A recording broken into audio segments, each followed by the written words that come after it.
जय हिंद दोस्तों। स्वागत है आपका अपने YouTube channel math with an Mukesh में, जिसमें कि हम लोग मैथमेटिक्स के आधारभूत शब्दों की जानकारी प्राप्त कर रहे हैं। जिसमें हम लोग ज्यामिति स्टार्ट किए और बिंदु से लेकर चतुर्भुज तक अभी पढ़ लिए हैं। बिंदु, रेखा, किरण, रेखाखंड, त्रिभुज, एंगल, चतुर्भुज, ये सारी चीज़ों का हम लोगों ने अध्ययन कर चुका है। अब हम लोग आगे आते हैं और जानते हैं कि बहुभुज क्या होता है। आज हम लोग का पॉइंट है बहुभुज। बहुभुज के बारे में हम लोग जानकारी प्राप्त करेंगे। तो बहुभुज बहुभुज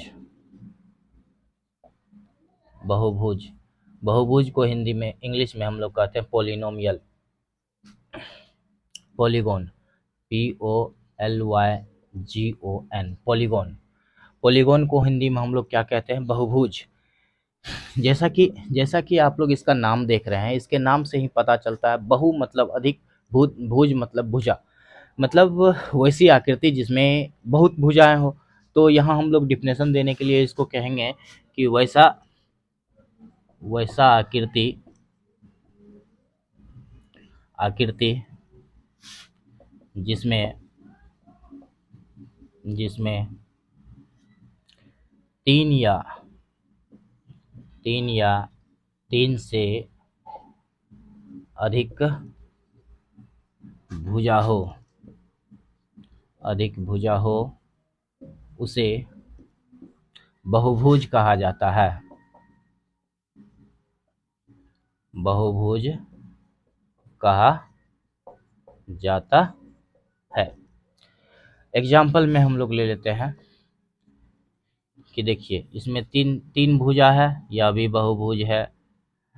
इसमें चार भुजा है, यह भी बहुभुज है। इसका नाम मान के चलिए ABC, इसका नाम DEFG। और सपोज कीजिए इसमें 1 2 3 4 5 6, तो ABCDEF। इसमें देखते हैं हम लोग 1 2 3 4 5 छः भुजाएं हैं, तो इसको हम लोग क्या कहते हैं? षष्ठभुज कहते हैं। तो इस तरह से हम लोग देखते हैं कि वैसा वैसा आकृति या वैसा चिन्ह जिसमें कि तीन या तीन से अधिक भुजाएं हो, उसे हम लोग क्या कहते हैं? बहुभुज कहते हैं। तो आइए हम लोग जानते हैं बहुभुज के प्रकार। बहुभुज के प्रकार इसी को इंग्लिश में कहते हैं types of polygon. Types of polygon हम लोग जान चुके हैं। अब देखते हैं इसका क्या सब बहुभुज का प्रकार होता है।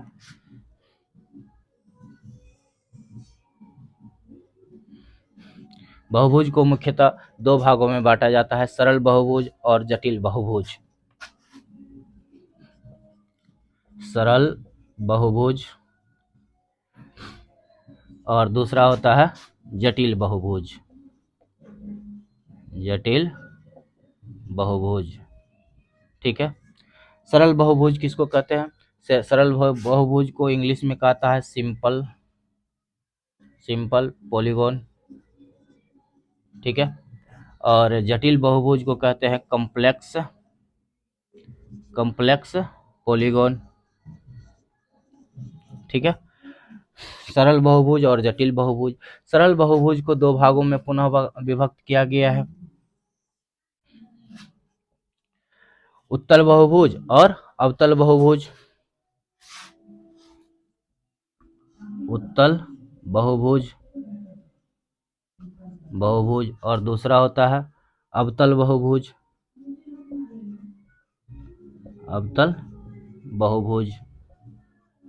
ठीक है। अब देखिए, उत्तल बहुभुज को हम लोग कहते हैं कॉन्वेक्स पॉलीगॉन और उत्तल बहुभुज को हम लोग कहते हैं कॉन्वेक्स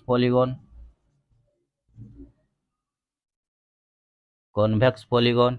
इसको कहते हैं कॉनकेव पॉलीगॉन, ठीक है। उत्तल बहुभुज और अवतल बहुभुज। अब देखिए, उत्तल बहुभुज को पुनः दो भागों में बांटा गया है। उत्तल बहुभुज को पुनः दो भागों में बांटा गया है। पहला इसको हम लोग क्या कहते हैं, समबाहुभुज, समबाहुभुज, बहुभुज। और दूसरा इसका होता है विषम बहुभुज, विषम बहुभुज। ठीक है, समबाहुभुज और विषम बहुभुज। समबाहुभुज को हम लोग कहते हैं रेगुलर पॉलीगॉन और विषम बहुभुज को कहते हैं इरेगुलर पॉलीगॉन। समबाहुभुज को कहते हैं रेगुलर पॉलीगॉन, रेगुलर पॉलीगॉन, और विषम बहुभुज को हम लोग कहते हैं irregular polygon, ULAR, irregular polygon. ठीक है, वास्तव में हम लोगों को जिस बहुभुज के बारे में पढ़ना होता है वो है उत्तल बहुभुज। उत्तल बहुभुज में भी हम लोग सम बहुभुज के बारे में अध्ययन करते हैं, और जितने भी हम लोग देख रहे हैं इसके बारे में हम लोग आगे पढ़ेंगे। उसके बेसिक्स के बारे में हम लोग जान लिए। इसका आधारभूत भाग होता है सरल बहुभुज, जटिल बहुभुज, और सरल बहुभुज को दो भागों में बांटा गया है, उत्तल बहुभुज, अवतल बहुभुज। और उत्तल बहुभुज को दो भागों में बांटा गया है, सम बहुभुज और विषम बहुभुज। तो आइए देखते हैं, इसको आप लोग जो है सो नोट कर लीजिए या फिर स्क्रीनशॉट ले लीजिए, फिर आगे हम लोग चलते हैं। हम लोगों ने देखा कि 3 या 3 से अधिक भुजा वाले बहुभुज को, आकृति को बहुभुज कहा जाता है। 3 या 3 से अधिक भुजा वाले आकृति को बहुभुज कहा जाता है, जिसमें त्रिभुज, चतुर्भुज, पंचभुज, षष्ठभुज, अष्टभुज ये सारे आते हैं। अब इसमें हम लोग जानते हैं कुछ इसका अलग, जैसे चतुर्भुज तक हम लोग जान लिए थे, अब आते हैं पंचभुज के बारे में जानते हैं। पंचभुज ये सारा क्या है, समबाहुभुज का पार्ट है। अभी जो हम लोग पढ़ेंगे वो क्या है, समबाहुभुज का पार्ट है।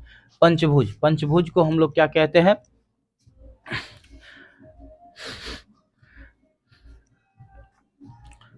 पंचभुज वैसा बहुभुज, बहुभुज जिसमें भुजाओं की संख्या, भुजाओं की संख्या 5 हो, उसे पंचभुज कहा जाता है, पंचभुज कहा जाता है। एग्जाम्पल में हम लोग देख लेते हैं। सपोज कीजिए कि यह एक आकृति है, इसमें हम लोग क्या देखते हैं कि इसके 5 भुजा हैं। देखिए 1 2 3 4 5, इसीलिए इसका नाम क्या रख दिया गया, पंचभुज रख दिया गया। ठीक है, आ गया समझ में। इसका अगला पार्ट देखते हैं, षष्ठभुज। षष्ठभुज, षष्ठभुज 6 भुजाओं वाले, 6 भुजाओं वाले बहुभुज को षष्ठभुज कहा जाता है, षष्ठभुज कहा जाता है, कहा जाता है। एग्जाम्पल में हम लोग ले लेते हैं, 1 2 3 4 5 6, ये क्या हो गया, षष्ठभुज हो गया। ABCDEF। हम लोग देखते हैं इसमें कितने भुजा हैं, राम 2 3 4 5 6, इसमें हम लोग क्या देखते हैं, 6 भुजाएं हैं, इसीलिए इसको क्या कहा जाता है, षष्ठभुज कहा जाता है, जिसको इंग्लिश में हम लोग कहते हैं हेक्सागोन,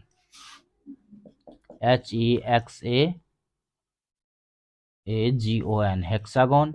इसको हम लोग क्या कहते हैं, पेंटागोन, PENTAGON, पेंटागोन। पंचभुज को पेंटागन और षष्ठभुज को हेक्सागन कहा जाता है। चलिए हम लोग आते हैं सप्तभुज। सप्तभुज को इंग्लिश में हम लोग क्या कहते हैं? हेप्टागन।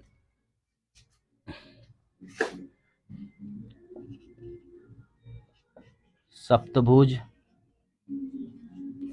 सप्तभुज इसको इंग्लिश में हम लोग क्या कहते हैं? Heptagon, HEPTAGON, heptagon. सप्तभुज में क्या होता है? 7 भुजाएं होती है, एकदम इसके नाम से पता चलता है। 7 भुजाओं वाले, 7 भुजाओं वाले बहुभुज को हेप्टागन कहा जाता है। हेप्टागन कहा जाता है। एग्जाम्पल में हम लोग इसका ले लेते हैं। देखिए 1 2 3 4 5 6 7 ABCDEFG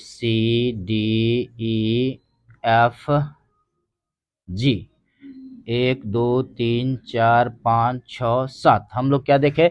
ABCDEFG में 7 भुजाएं हैं, तो इसको हम लोग क्या कहेंगे? हेप्टागन कहेंगे।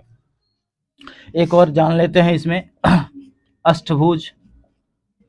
अष्टभुज इसके नाम से ही पता चल रहा है कि इसमें कितनी भुजाएं होंगी? 8 भुजाएं होंगी।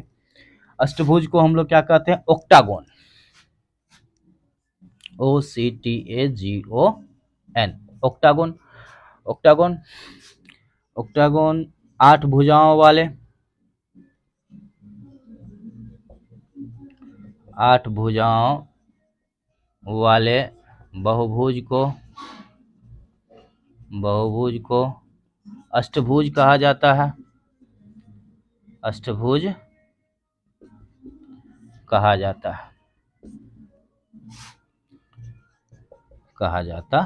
है। एग्जाम्पल में हम लोग ले लेते हैं। देखिए 1 2 3 4 5 6 7 एंड 8 ABCDEFG और H। हम लोगों ने क्या देखा कि 8 भुजाओं से बंद आकृति को हम लोग क्या कहेंगे? अष्टभुज कहेंगे। इस तरह से 9 भुजाओं के बंद आकृति को नौभुज कहेंगे। इस तरह से बढ़ता चला जाएगा। हम लोग आधारभूत इसका जानकारी ले लिए। कोई भी फिगर हो, जितनी भुजाएं होंगी उतना भुज हम कह देंगे उसको। इसको आप लोग नोट कर लीजिए या स्क्रीनशॉट ले लीजिए, तब हम लोग आगे पढ़ेंगे। तो हम लोग बहुभुज के बारे में जान रहे हैं, जिसमें कि त्रिभुज से लेकर के आगे जितनी भी भुज होते हैं, त्रिभुज, चतुर्भुज, पंचभुज, षष्ठभुज, अष्टभुज इत्यादि जो हम लोग पढ़ते हैं, ये सब क्या कहलाता है? बहुभुज कहलाता है। अब देखिए कि इसके कुछ चीज़ों के बारे में सबसे पहले हम लोग जान लेते हैं, उसके बाद आगे बढ़ेंगे। सपोज कीजिए कि यह एक पंचभुज है, ठीक है, या षष्ठभुज ही मान लीजिए, षष्ठभुज ही बना लेते हैं। सपोज कीजिए कि यह षष्ठभुज है, जिसका नाम है ABCDE और F। इसमें हम लोग क्या देख रहे हैं? इसमें 6 भुजाएं हैं और इन 6 भुजाओं के द्वारा अंदर में कितना कोण बन रहा है? देख लीजिए, 1 2 3 4 5 6। तो इससे हमको क्या पता चलता है कि जितना भुज रहेगा, त्रिभुज रहेगा, 3 कोण अंदर में अंतःकोण बनेगा। चतुर्भुज रहेगा तो 4 अंतःकोण बनेगा। पंचभुज रहेगा तो 5 अंतःकोण। षष्ठभुज रहेगा 6 अंतःकोण। इस तरह से हम लोगों ने देखा कि जितने भी भुजा होते हैं उतने ही कोण अंतःकोण बनते हैं। अब देखिए कि इसके अंतःकोण की माप कितनी होती है, कैसे निकाल सकते हैं, ये हम लोग पढ़ेंगे आगे। अब देखिए कि इसमें अंतःकोण तो है ही, इसके बहिष्कोण भी होते हैं। इसके बहिष्कोण भी होते हैं, जिसको हम इस तरह से बना सकते हैं। तो जिसके जितना इसके अंतःकोण होंगे उतने ही बहिष्कोण भी होंगे। देखिए 1 2 3 4 5 6। हमने क्या देखा कि जितनी भुजाएं हैं उतने अंतःकोण हैं, उतने ही बहिष्कोण भी है। इतना तक हम लोग जान लिए फिगर में क्या सब है। अब इसके कुछ फार्मूलाज हम लोग जानेंगे, जिससे कि हम लोग इसके अंतःकोण बहिष्कोण को निकाल सके, अंतःकोणों का योग निकाल सके, बहिष्कोणों का योग निकाल सके, अंतःकोण का एक कोण का माप क्या होगा वो निकाल सके। तो आइए हम लोग इसके कुछ फार्मूलाज जानते हैं। फार्मूला के हैं या गुण के हैं या प्रॉपर्टीज के हैं? Properties of polygon. जी पॉलीगॉन के गुण। पहला नंबर हम लोग देखते हैं, बहुभुज के अंतःकोणों की संख्या बराबर भुजाओं की संख्या। अभी हम लोगों ने देखा बहुभुज के अंतःकोणों की संख्या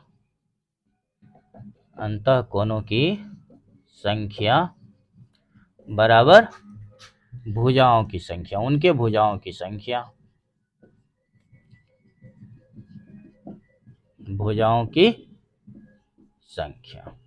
ठीक है। ये तो हम लोग पहले ही अभी जान चुके थे। अब है कि इसके अंतःकोणों का योग कितना होगा। बहुभुज के अंतःकोणों का योग, बहुभुज के अंतःकोणों का योग बराबर होता है n-2 into 180 degree, n-2 into 180 degree. ठीक है। एग्जाम्पल हम लोग देख लेते हैं कि मान के चलिए हमको त्रिभुज का या चतुर्भुज का ही निकालना है। चतुर्भुज के चारों कोनों का योग कितना होगा। चतुर्भुज के चारों कोनों का योग कितना होगा। के चारों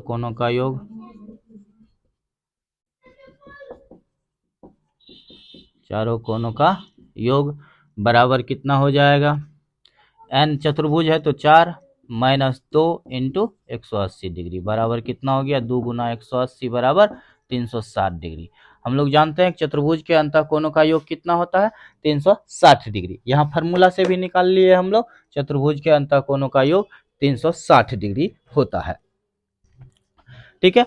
अब हम लोग आते हैं तीसरा नंबर, समबाहुभुज के प्रत्येक अंतःकोण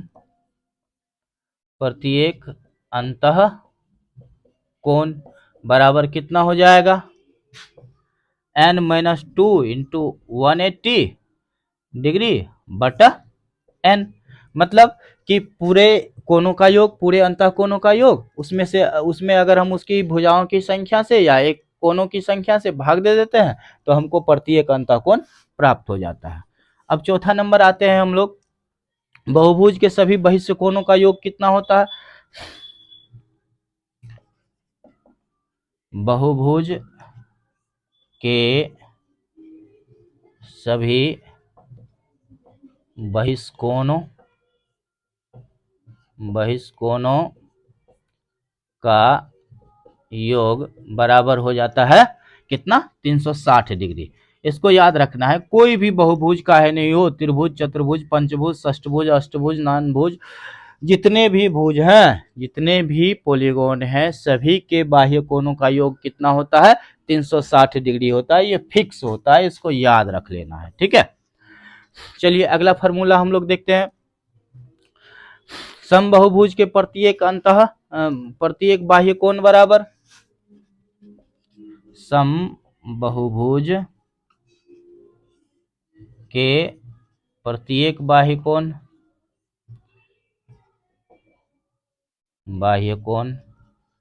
बराबर हो जाएगा 360 डिग्री या बटा n। n क्या है यहाँ, जहां n बराबर भुजाओं की संख्या, ठीक है। हम लोग देखते हैं भुजाओं की संख्या जितनी है उस 360 में अगर हम उससे भाग दे देते हैं तो वो क्या कहलाता है, उसका प्रत्येक अंतःकोण हो जाता है। अब छठा नंबर आते हैं कि बहुभुज में विकर्णों की संख्या क्या होती है। बहुभुज में विकर्णों की संख्या बराबर होती है n इंटू एन माइनस 3/2। बहुभुज के विकर्णों की संख्या बराबर n इंटू एन माइनस 3/2। ये सारे फार्मूलाज हो गए जिसको कि आप लोग याद कर लेंगे, ये आपको बहुत काम आएगा एग्जाम में। एक बार फिर से इसको रिवीजन कर लेते हैं। बहुभुज के अंतःकोणों की संख्या बराबर उनके भुजाओं की संख्या, उसके बाद बहुभुज के अंतःकोणों का योग बराबर n माइनस 2 इंटू 180 डिग्री। उसके बाद इसका एग्जाम्पल हम लोग निकाल लिए, ये देखें। उसके बाद सम बहुभुज के प्रत्येक अंतःकोण बराबर n minus 2 into 180 degree by n। बहुभुज के सभी बहिष्कोणों का योग बराबर 360 डिग्री।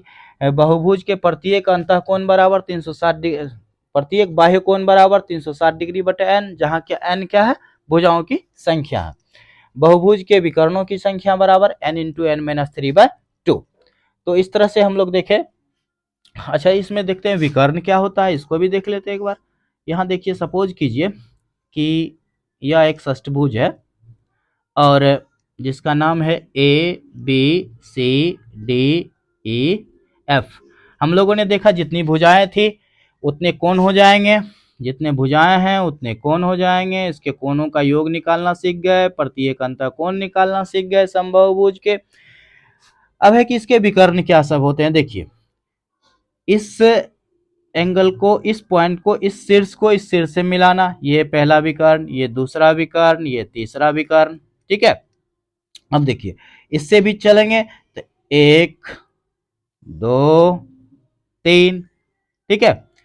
अब देखिए, इससे अगर हम निकालना चाहें विकर्ण तो 1 2, ठीक है। अब देखिए, इससे अगर विकर्ण निकालना चाहे तो ये दोनों तो पहले से है ही, एक यहां हो जाएगा, ठीक है। तो इसके विकर्णों की संख्या कितनी हो जाएगी, देखिए 1 2 3 4 5 6। तो निकालना षष्ठभुज के विकर्णों की संख्या बराबर, विकर्णों की संख्या, एग्जाम्पल इसका ले लेते हैं, संख्या बराबर क्या हो जाएगा, n यहाँ क्या है 6, 6 इंटू 6 माइनस 3/2 बराबर कितना हो गया, 6 गुना 6 में 3 गया 3/2 बराबर 18/2, तो हो गया 9। इसमें विकर्णों की संख्या कितनी है, 9 है। आप गिनेंगे तो पता चल जाएगा। देखिए 1 2 3 4 5 6 7 8 9, मतलब टोटल विकर्णों की संख्या कितनी हो जाएगी, 9 हो जाएगी। आज हम लोग यहीं तक पढ़ेंगे, फिर अगले क्लास में आगे पढ़ेंगे। Okay, bye.